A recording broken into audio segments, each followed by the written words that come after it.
ተፈጥሮ ፊቷን ስታዞር ሁሉም እንዳልነበር እንደሚሆን የሚታወቅ ሲሆን ቁጣው አይሎ ሲመጣ ደግሞ ሊቋቋሙት የማይቻል ጥፋትን እንደሚያስከትል በሩቅ ተከስቶ ሰምተን በቅርብ ደርሶም አይተን እናውቃለን። በሀገራችን የሆነውም ይሄ ነው። ከቁጥጥር ውጪ በሆነ አስከፊ አደጋ ወገኖቻችንን ተነጥቀናል። ሀገራችን በድጋሚ ከባድ ሐዘን ውስጥ ገብታለች። ለወትሮ ከእግር በታች የምትውለው መሬት ድንገተኛ ናዳን ተከትሎ ከአናት በታች ውላ ሰዎች ከመሬት በታች ተቀብረዋል። አጽናኝ የሌለው እንባ ልክ እንደ ሰማይ ዝናብ ከእናቶች አይን ላይ እየወረደ ነው። እድል የቀናውን ከተቀበረበት በህይወት ለማውጣት የህይወቱ መቋጫ የሆነበትን ደግሞ አስክሬን አግኝቶ አልቅሶ በክብር ለመቅበር ፍለጋዎች ተበራክተው ቀጥለዋል። ከ5.5 ሚሊዮን ብር ጀምሮ የቤት ባለቤት ይሁኑ ይላል። ከዚህ በፊት ከ8 በላይ ሳይቶችን ሰርቶ ያስረከበው ድርጅታችን ቴምር ሪል ስቴት ከአፍሪካ ህብረት አዳራሽ ቅርብ ርቀት ላይ በሚገኘው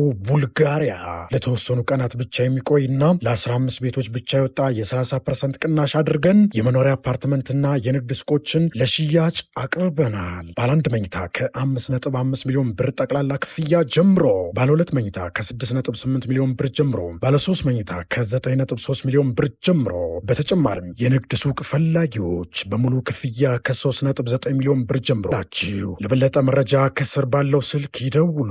ቴምር ሪል ስቴት። ድንጋጤ፣ ሐዘን፣ ለቅሶ የጋሞን ምድር ከቧል። ባለፈው ዓመት በጎፋ ዞን የደረሰው አስከፊ የመሬት መንሸራተት አደጋ ያስከተለው እልቂት የክፉ ቀን ትዝታው ሳይሽር ያደረሰው ሐዘን ሳይዘነጋ ጥሎ ያለፈው ክፉ ጠባሳ ሳይረሳ ዛሬ ደግሞ ሌላ መሪር ሐዘን በጋሞ ዞን ተከስቷል። ዘንቦ ያባራል እንጂ እንዲህ አስከፊ አደጋን ያስከትላል ተብሎ ያልታሰበው ዝናብ ከባድ ጎርፍና የመሬት ናዳ አደጋ አስከትሎ ሰዎችን ከመሬት በታች ቀብሮ ቤት ንብረትን ማውደሙ ተሰምቷል። ተፈጥሮ የቁጣ በትሯን በዘረጋችባቸው በእነዚህ ጥቁር ቀናት በጋሞ ዞን የሚገኙ ነዋሪዎች ሕይወት በቅጽበት ተቀጥፏል። ቤት ንብረታቸው ወድሟል። ከባድ ዝናብ ባስከተለው ጎርፍና የመሬት ናዳ 108 ሰዎች የገቡበት የጠፉ ሲሆን 58 ሰዎች መሞታቸው ተረጋግጧል። በዚህ አሳዛኝ አደጋ ምክንያት 58 ሰዎች መሞታቸው ተረጋግጦ አስክሬናቸው የተገኘ ሲሆን ሬዎቹን ለማግኘት ፍለጋው ተጠናክሮ መቀጠሉ ቢነገርም በህይወት የሚገኝ ሰው ላይኖር እንደሚችል ተሰምቷል። ልክ እንደ ጥሩ ዘመድ ዓመት እየቆጠረ በአደጋና በሐዘን የሚጎበኝ አካባቢ ሆነው የጋሞና ጎፋ ዞን በየዓመቱ መርዶ የሚሰማበት መሆኑ እጅግ የሚያሳዝንም ሆኗል። መላ ኢትዮጵያንም ወገኖቻችን ላይ በደረሰው ሐዘን የተሰማቸውን ሐዘን እየገለጹ ይገኛል። ለመሬት ናዳው መከሰት ምክንያት የሆነው ምንድነው? የጠፉ ሰዎችን ለማግኘት የሚደረገው ጥረትስ ምን ይመስላል? የአካባቢው ሰዎች ስለ አስከፊው አደጋ የሰጡት አሳዛኝ ሐሳብስ ምን የሚል ነው የሚለውን በዝርዝር እንነግራችኋለን። በሌላ መረጃ ደግሞ በጋሞ ዞን ይህ አስከፊ የመሬት ናዳ ከመከሰቱ በፊት በአርባ ምንጭ ከተማ የተገኘው ዘንዶ ከፍተኛ ውዝግብ አስነስቷል። 11 ሜትር ርዝመት እንዳለው የተነገረው ዘንዶ ተገኝቶ መገደሉ ከተነገረ በኋላ ዘንዶውን መንፈሳዊ እይታ አንጻር ካለው ትርጉም ጋር ያያያዙት ሲኖሩ ሌሎች ደግሞ በመገደሉ ቁጣን ሲያሰሙ ታይቷል። ሰላም ጤና ይስጥልን ውድ የአማርያ ቲዩብ ቤተሰቦች እንደምን ቆይታችኋል? በዛሬው መሰናዶ በጋሞ ዞን ስለተከሰተው አስከፊ የመሬት መንሸራተት አደጋና ስለጠፉ ሰዎች የተሰሙ አዳዲስ መረጃዎችን እንዲሁም ውዝግብን ስላስነሳው ዘንዶ እንነግራችኋለን። እናንተም ቻናሉን ሰብስክራይብ በማድረግ ቤተሰብ እየሆናችሁ ቪዲዮን ላይክ እና ሼር በማድረግ እስከ መሰናዶ ፍጻሜ አብራችሁ ቆዩ። በጋሞ ሰማይ ላይ የዝናብ ነጠብጣቦችን ያረገዘ ደመና ሰማዩን ሞልቶ ሲታይ እንደ ወትሮ ዝናብ ወርዶ የሚያባራ እንጂ እንዲህ አስደንጋጭ አደጋን የሚያስከትል ልብ የሚሰብር ሐዘንን የሚያመጣ ለመቆጣጠር አዳጋች የሆነ የተፈጥሮ አደጋን ያስከትላል ብሎ ያሰበ አልነበረም። ነገር ግን የሆነው ሁሉ ከታሰበ ውጪ ሆኖ ዘንቦ ያባራል የተባለው ዝናብ በቀጣይ ቀናትም ቀጥሎ ጎርፍና የመሬት መንሸራተትን አስከትሏል። ያልታሰበው ድንገተኛ ጎርፍና የመሬት ናዳም ከ108 በላይ ሰዎችን ደብዛቸውን አጥፍቷል። ቤት ንብረታቸውን እንዳልነበር አውድሟል። በዚህ እጅግ ልብ የሚሰብር አደጋ ቤተሰቦቻቸውን ያጡ ሰዎች ከተናደው መሬት ውስጥ ሰዎችን ሲፈልጉም ታይቷል። የጠፉ ሰዎችን ለማግኘት በሚደረገው ርብርብ የ58 ሰዎች አስክሬን መገኘቱ ሲነገር ሌሎች ሰዎችን ለማግኘት የሚደረገው ርብርብም ቀጥሏል። በደቡብ ኢትዮጵያ ክልል ጋሞ ዞን ውስጥ በደረሰው የመሬት መንሸራተት አደጋም 58 58 ሰዎች መሞታቸውን የዞኑ ኮሚኒኬሽን አስታውቋል። በዞኑ ለሰዎች ሕይወት መጥፋት ምክንያት የሆነው የመሬት መንሸራተት ያጋጠመው በጋጮ ባባ ወረዳ ማዞ ዶይሳ ቀበሌ ውስጥ የካቲት 30 እና መጋቢት 1 ቀን 2018 ዓ.ም የጣለውን ዝናብ ተከትሎ እንደሆነም ታውቋል። የኮሚኒኬሽን ቢሮ በፌስቡክ ገጹ ላይ ባጋራው መረጃም በጋጮ ባባ ወረዳ ማዞ ዶይሴ ቀበሌ በተከሰተው የመሬት መንሸራተት ሕይወታቸው ካለፈ 58 ሰዎች በተጨማሪ እስካሁን የደረሱበት ያልታወቀ ሰዎችን የመፈለግ ጥረቱ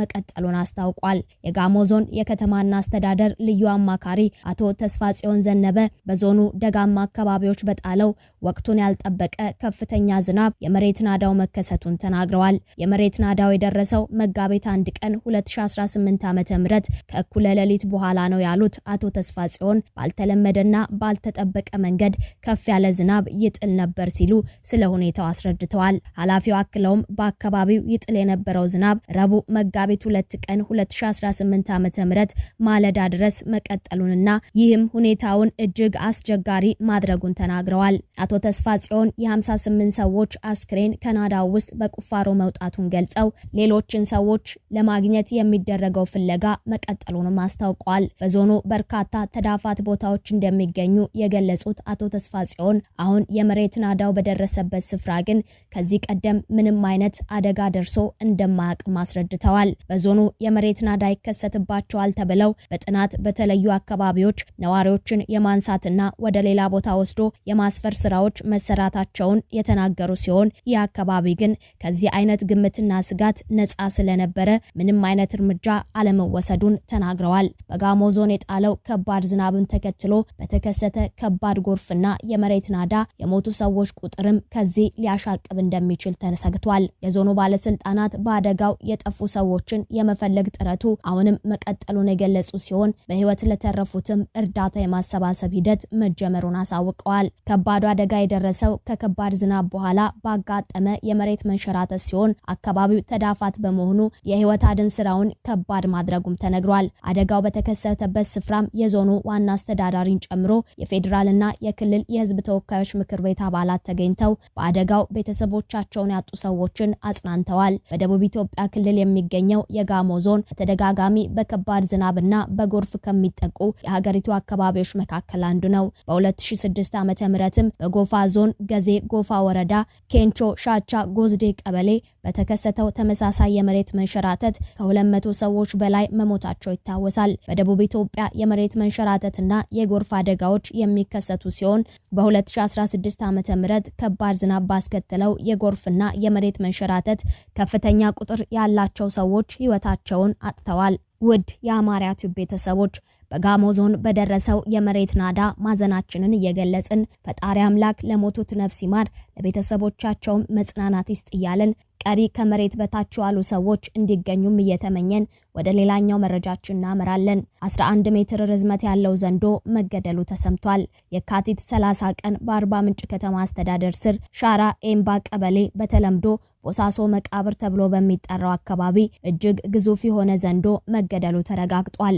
የዘንዶ ርዝመት 11 ሜትር መሆኑ በልኬት መረጋገጡና መገደሉን የሚገልጹ መረጃዎች ከዘንዶ ምስል ጋር በማህበራዊ ሚዲያ ከተጋራ በኋላ በርካቶች የተቀባበሉ ሲሆን ውዝግብ ፈጥሮም ታይቷል። ዘንዶውን በመንፈሳዊ መነጽር የተመለከቱት በመጽሐፍ ቅዱስ ውስጥ በምድር ላይ የሚሳበው ዘንዶ ወይም እባብ በጥሬው ከሚታየው ፍጥረት ባለፈ ጥልቅ መንፈሳዊ ትርጉም እንዳለው በመግለጽ የዘንዶ ዋና ዋና ትርጉሞችም የሰይጣን አሊያም የዲያብሎስ ምሳሌ መሆኑን በጣም የታወቀው ትርጉም መሆኑን የገለጹ ሲሆን የክፋት ኃይል ወይም የሰይጣን መገለጫ መሆኑን አስረድተዋል። በዮሐንስ ራዕይ 12:9 ላይም ዓለሙንም ሁሉ የሚያስተው ዲያብሎስና ሰይጣን የሚባለው ታላቁ ዘንዶ እርሱም የቀድሞው እባብ ወደ ምድር ተጣለ በማለት ዘንዶ ከጥንት እባብና ከሰይጣን ጋር በቀጥታ እንደሚገናኝ አስረድተው ጽፈዋል። የማታለልና የክፋት ምልክት መሆኑን የገለጹት ሰዎችም በኦሪት ዘፍጥረት ምዕራፍ 3 ላይ እባብ ተንኮለኛ ሆኖ ቀርቧል። ይህም በመንፈሳዊ ትርጉሙ የሐሰት ትምህርት ሰውን ከእግዚአብሔር መንገድ የሚያስወጣ የተንኮል ስራን ያመለክታል። ምድራዊነቱም በሆዱ መሳቡና አፈር መብላቱ ከሰማያዊ ክብር ተለይቶ በምድር በስጋዊ ፍቃድ ላይ ብቻ የሚኖር ማንነቱን ያሳያል። የዓለም ገዢዎችና የጨቋይ መንግስታት የነገስታት ምሳሌ መሆኑንም በማስረዳት በብሉይ ኪዳን ትንቢቶች ውስጥ እግዚአብሔርና ሕዝቡን የሚቃወሙ ኃያላን መንግስታት በዘንዶ ይመሰላሉ።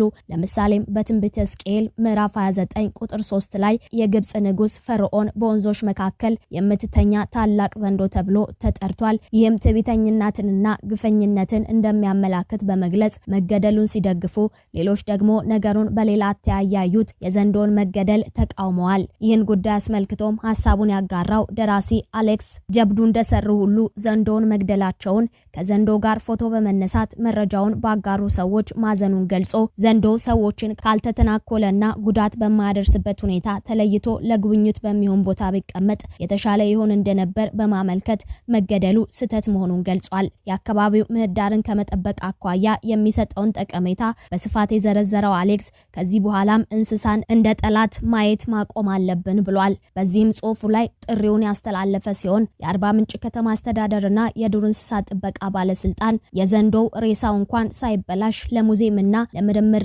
እንዲውል አድርጉ በማለት ጥሪ አስተላልፏል። ህብረተሰቡም እንዲህ ያሉ ብርቅዬ እንስሳት ሲታዩ መግደል ሳይሆን ለባለሙያ ሪፖርት የሚደረግበትን ግንዛቤ መፍጠር እንደሚገባው መልእክቱን አስተላልፏል። ውድ የአማርያ ቲዩብ ቤተሰቦች እናንተስ በዘንዶ ምክንያት በተነሳው ውዝግብ ላይ ምን ትላላችሁ? ሐሳባችሁን አስተያየት መጻፊያው ላይ አጋሩን እያልን የዛሬውን መሰናዶ አበቃን። አብራችሁን ስለቆያችሁ ከልብ እናመሰግናለን። ዳግም በሌሎች ወቅታዊ መሰናዶች እስክንገናኝ በያላችሁበት ቸር ቆዩልን።